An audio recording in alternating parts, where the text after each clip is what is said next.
ሰላም አለይኩም ወራህመቱላሂ ወበረካቱ። የቢላል ሀበሺ ቤተሰቦች፣ ደጋፊዎች፣ የሰደቃ አባላት ሁሉ በመላው ዓለም የምትገኙ ኢትዮጵያውያን በሙሉ እንኳን ለቢላል ሀበሺ 25ኛ ዓመት በዓል አደረሰን አደረሳችሁ። ቢላል ሀበሺ የዘንድሮ የሚያከብረው የ25ኛ ዓመት የምስረታ በዓሉን አስመልክቶ ከዚህ ቀደም ሲሰራቸው ከነበሩ ዘርፈ ብዙ የሰብአዊ ስራዎችና የኸይር ስራዎች በተጨማሪ ዘንድሮ የሚጀምራቸው 3 ግዙፍ አገራዊና ዓለም አቀፋዊ ፕሮጀክቶች አሉ። እነዚህም ፕሮጀክቶች በዋነኝነት የእናቶችና ህፃናት ሆስፒታል በቢላል ስም የሚሰየም ቢላል የእናቶችና ህፃናት ሆስፒታል በአዲስ አበባ ከተማ ውስጥ ነው የሚቋቋመው። የዚህ ሆስፒታል ዋነኛ ዓላማው እናቶችን በተለይ ሙስሊም እናቶች በሙስሊም ወይም ሙስሊም ባልሆኑም ሴት ባለሙያዎች አገልግሎት የሚያገኙበት፣ አይባቸው የሚሰተርበት፣ ፕራይቬሲያቸው የሚጠበቅበት፣ ሰብአዊ መብታቸው ተጠብቆ አገልግሎት የሚያገኙበት አካታች የጤና አገልግሎት እንዲያገኙ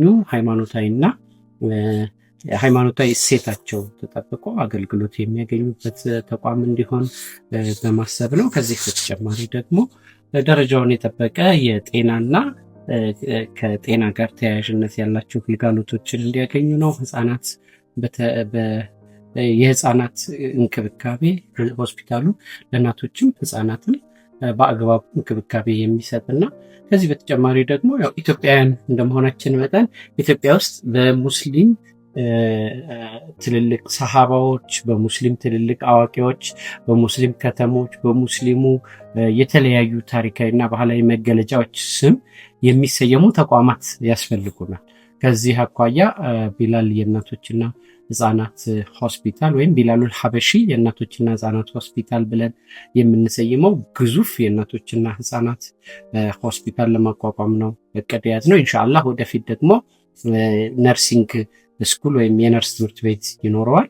ነርሲንግ ስኩሉ በተለይ ደግሞ አዋላጅ ነርሶችን በብዙ የምናፈራበት፣ አዋላጅ ነርሶቹም ቅድም እንዳልነው እህቶቻችንን በአግባቡ የሚያዋልዱ፣ በአግባቡ ችግሮቻቸውን የሚረዱ፣ መፍትሄ የሚያመጡ እህቶቻችን፣ ልጆቻችን፣ ሚስቶቻችን ሳይጨነቁ ሳይቸገሩ ሪላክስ አድርገው ፈታ ብለው መጥተው የሚታከሙበት፣ የሚመረመሩበት፣ ጤና የሚያገኙበት፣ ወልደው ቀጣይ ትውልድን የሚያስተላልፉበት ተቋም ይሆናል። በተጨማሪ ደግሞ ዜጎች በሌሎች ሃይማኖቶች ስም የተሰየሙ ሆስፒታሎች ብቻ ሄደው ከመወለድ ሄደው ከመታከም በተጨማሪ ደግሞ ቢላሉል ሀበሺ ሆስፒታል ላይ የተወለዱት የሚሉ ህፃናት ነገ ሲፈሩ ማየት ደስ ይላል እና በጠቅላላው ቢላል የእናቶችና ህፃናት ሆስፒታል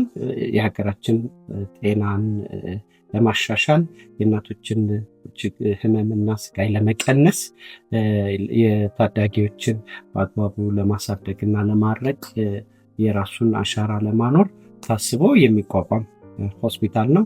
ይሄ አንደኛው ፕሮጀክታችን ነው።